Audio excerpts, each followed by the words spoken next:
இங்க அவர் என்ன பண்றாரு, சரி நம்முடைய குருவை தேடி கூட்டின்னு வருவோம் அப்படின்னு சொல்லிட்டு அந்த ஸ்ரீ ராஜ்யத்துக்குள்ள நுழையிறார்.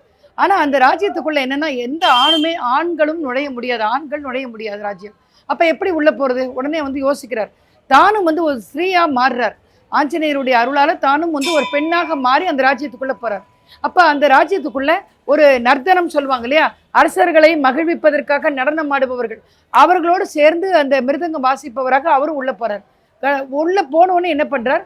அங்க போனோன்னு பார்க்கும்பொழுது அவருடைய அந்த குரு வந்து அந்த ராணியை வந்து திருமணம் செய்து கொண்டு அவருக்கு மீனநாத் என்ற குழந்தையும் பிறந்து விடுகிறது.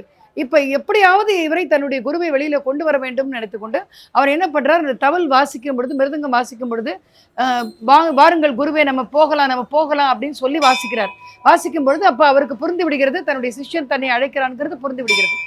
36 வருட அனுபவம், 23 கிளைகள் கொண்ட சுற்றுலா நிறுவனம் ஸ்ரீ முருகன் டிராவல் ஏஜென்சி. தொடர்புக்கு ஸ்ரீமுருகன்டிராவல்.com.